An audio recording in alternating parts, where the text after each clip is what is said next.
વિગત લઈએ નીરજ અને આરતી પાસેથી. Good morning again. નીરજ, કયા સ્ટોક્સ આજે ફોકસમાં?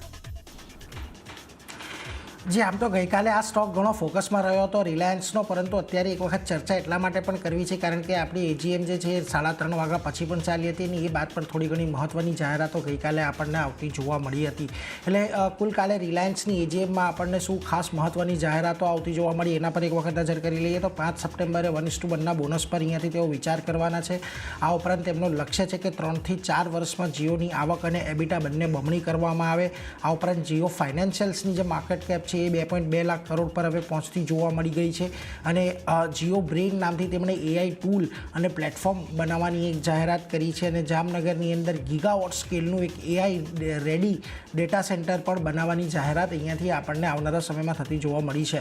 જોકે આની સાથે 3-4 વર્ષમાં રિટેલ બિઝનેસને બમણો કરવાનું એક લક્ષ્ય છે અને વર્ષ અંત સુધીમાં સોલાર પીવી મોડ્યુલનું ઉત્પાદન શરૂ કરવાની વાત ચેરમેન સાહેબે કરી હતી. આ ઉપરાંત મલ્ટી ગીગાવોટ ઇલેક્ટ્રોલાઇઝરનો પ્લાન્ટ 2026 સુધીમાં તૈયાર થશે એવું એમણે જણાવ્યું હતું અને 5 થી 7 વર્ષમાં ન્યૂ એનર્જી બિઝનેસમાં O2C જેવા પરિણામો જોવા મળી શકે છે એવું તેમનું કહેવું હતું. પરંતુ અહીંયાથી આખી જે હાઇલાઇટ હતી એનો એક મૂળ મુદ્દો જે હતો કે 2030 સુધીમાં અહીંયા રિલાયન્સની જે હાલની સાઇઝ છે એ કદાચ બમણી કરતાં પણ વધુ જોવા મળે એટલે એના પર એક ખાસ આજના દિવસે ફોકસ રાખવાનો છે. રિલાયન્સ આજના દિવસે પણ આપણને કદાચ એક્શન બતાવી શકે છે.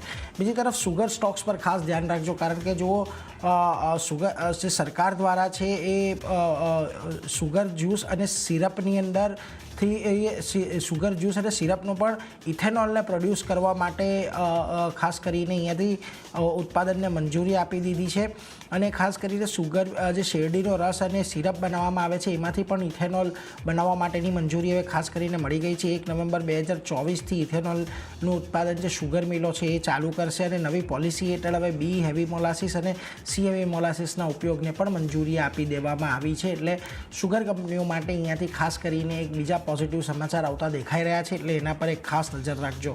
બીજી તરફ તમને એનટીપીસી આજના દિવસે ફોકસમાં રહેશે કારણ કે એનટીપીસી જે રિન્યુએબલ એનર્જી લિમિટેડ છે તેમણે જેસલમેરની અંદર 320 મેગાવોટનો સોલર પીવી પ્રોજેક્ટ શરૂ કર્યો છે.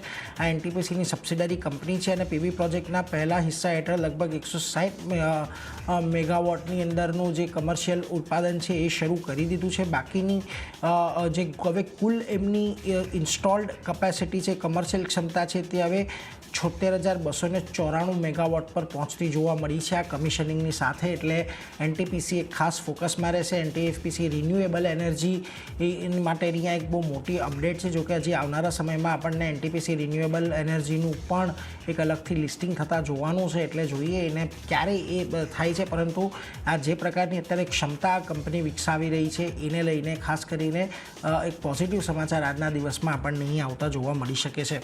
આ ઉપરાંત આરવીએનએલ પર નજર રાખજો. પટેલ એન્જિનિયરિંગ સાથે તેમણે એમઓયુ કર્યા છે. ભારત અને વિદેશમાં હાઇડ્રો અને અન્ય ઇન્ફ્રા પ્રોજેક્ટ્સ માટે તેમણે ખાસ કરીને અહીંયાથી એમઓયુ કર્યા છે. એટલે આરવીએનએલ અને પટેલ એન્જિનિયરિંગ આ જે બંને સ્ટોક અહીંયાથી આપણને ખાસ કરીને ફોકસમાં રહેતા દેખાવાના છે. આ ઉપરાંત શિપિંગ કોર્પોરેશન ઓફ ઇન્ડિયા પર એક ખાસ નજર રાખજો. તેમને જીએસટી ડિમાન્ડની નોટિસ મળી છે. નાણાકીય વર્ષ 2020 માટે લગભગ 160 કરોડની આ નોટિસ છે. એટલે એક મોટી અસર કદાચ આજે તમને અહીંયા આવતી જોવા મળી શકે છે. એટલે શિપિંગ કોર્પોરેશન ઓફ ઇન્ડિયા આજે આને અહીંયાથી તમારે ખાસ ધ્યાનમાં રાખવાનું છે.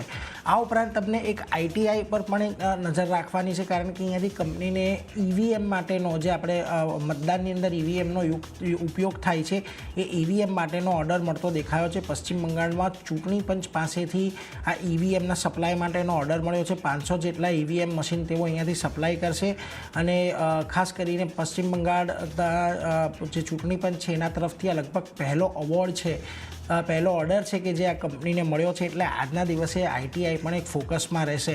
પરંતુ ખાસ આજે સુગર સ્ટોક એનટીપીસી અને આઈટીઆઈની અહીંયાથી ધ્યાનમાં રાખજો. અહીંયા આજે સારી એવી તેજી કદાચ આપણને આવતી જોવા મળી શકે છે. પરંતુ આ બધા સ્ટોક તો ફોકસમાં છે. આથી તમારી પાસે આજે કયા સ્ટોક્સ કે જ્યાં આજે ખાસ નજર રાખવાની છે?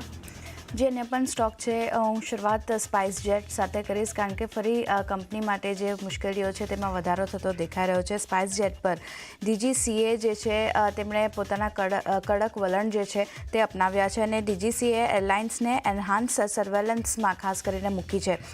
7 અને 8 ઓગસ્ટે સ્પેશિયલ ઓડિટ જે છે તે અહીંયાથી DGCA દ્વારા કરવામાં આવ્યું હતું અને ઓડિટમાં ઘણી ખામીઓ જે છે તે સામે આવતી દેખાઈ રહી છે. ઓપરેશનની સેફટી માટે સ્પોટ ચેક અને નાઇટ સર્વેલન્સમાં જે વધારો કર્યો છે એને કારણે પણ એક ચિંતા જે છે સ્પાઇસજેટ માટે બનતી દેખાઈ રહી છે. પણ સામે સ્પાઇસજેટનું નિવેદન આવતું દેખાયું છે. કંપનીએ કહ્યું છે કે અસ્થાયી રૂપે 150 કેબિન ક્રૂ સભ્યોને 3 મહિના માટે જે ફરલો છે તેના પર તેમણે મૂક્યા છે અને નબળી સિઝન અને ઓછી ફ્લાઇટના કારણે આ પગલું જે છે તે કંપનીએ લીધું છે. બીજી બાજુ કેબિન ક્રૂ સ્પાઇસજેટના કર્મચારીની સુવિધા જે છે તે તેમને આપતા રહેશે.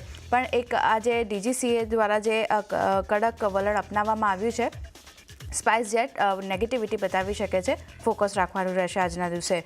નેક્સ્ટ કાઉન્ટર પ્રેસ્ટીજ એસ્ટેટનું છે. અહીંયા QIP લોન્ચ કરશે તેવા સમાચાર સૂત્રો તરફથી આવતા દેખાઈ રહ્યા છે. કંપની ખાસ કરીને QIP દ્વારા 5,000 કરોડ સુધી જે છે તે વધુ ફંડ એકત્ર કરશે અને QIP માટે ઇન્ડિકેટિવ ઇશ્યુ પ્રાઇસની વાત કરી રહીએ તો લગભગ 1,674 રૂપિયા પ્રતિ શેરની આપણને રહેતી દેખાઈ શકે છે. રીપેમેન્ટ અને પ્રી પેમેન્ટ ચૂકવણી માટે આ QIP જે છે તેની પ્રક્રિયાનો ઉપયોગ જે છે અહીંયાથી કંપની કરતી જોવા મળશે અને જમીન અને જમીનના ડેવલપમેન્ટ રાઇટ્સના અધિગ્રહણ માટે ખાસ કરીને QIP પ્રક્રિયાનો ઉપયોગ થશે. બીજી બાજુ સબસિડરી અને જોઈન્ટ વેન્ચરમાં રોકાણ માટે પણ આ QIP પ્રક્રિયા જે છે તેનો ઉપયોગ કંપની કરતી જોવા મળશે. તો હજી લોન્ચ નથી થયો, લોન્ચ કરશે તેવા સમાચાર છે. તો ખાસ ફોકસ આજે પ્રેસ્ટીજ એસ્ટેટ પર રાખવાનું રહેશે. નેક્સ્ટ કાઉન્ટરની વાત કરી રહી તો જયકોર્પ છે. અહીંયા બાયબેકને મંજૂરી મળતી દેખાઈ રહી છે કંપનીના. 29.44 લાખ શેર્સ જે છે તેને ખાસ કરીને મંજૂરી મળી છે બાયબેકને અને બોર્ડે 400 રૂપિયા પ્રતિ શેરના ભાવ પર આ બાયબેકને મંજૂરી આપી છે. બીજી બાજુ બાયબેક પર લગભગ 177.8 કરોડનો ખર્ચો જે છે તે અહીંયાથી કંપની કરતી જોવા મળશે. તો જયકોર્પ ખાસ ફોકસમાં અહીંયા પર રાખવાનું રહેશે. ઇન્ફોસિસ નેક્સ્ટ કાઉન્ટર કરાર વધાર્યાના સમાચાર આવતા દેખાયા છે. ખાસ કરીને એનવીડિયા નીમ્સ સાથે કરાર વધાર્યા છે કંપનીએ અને એનવીડિયા સાથે ટેલિકોમ કંપનીના AI સોલ્યુશન જે છે તે અહીંયાથી કંપની હવે બનાવશે. તો ખાસ ફોકસ ઇન્ફોસિસ પર પણ આજે રાખવાનું રહેશે. નેક્સ્ટ કાઉન્ટર અદાની પોર્ટનું છે. અહીંયા જે સમાચાર આવતા દેખાઈ રહ્યા છે જે સૌરાષ્ટ્ર અને કચ્છમાં જે તોફાનની આશંકા હતી એને કારણે ઓપરેશન જે છે તે બંધ કર્યું હતું પણ હવે આ જે વાવાઝોડાનો ખતરો જે છે તે ઓછો થતો દેખાયો છે ને ત્યારબાદ કામગીરી જે છે તે ફરી શરૂ કરવામાં આવશે. તો અદાની પોર્ટનું કાઉન્ટર આજે ફોકસમાં રાખવાનું રહેશે. હુડકો નેક્સ્ટ કાઉન્ટર સર્ટિફિકેટ અહીંયા મળ્યું છે. પોઝિટિવ રિએક્શન સ્ટોક બતાવી શકે છે કારણ કે RBI પાસેથી NBFC ઇન્ફ્રા ફાઇનાન્સ માટે ખાસ કરીને ફાઇનાન્સ કંપની માટે સર્ટિફિકેટ જે છે તે અહીંયાથી મળતું દેખાયું છે ને કારણે એક ફોકસ અહીંયા પણ રાખવાનું રહેશે.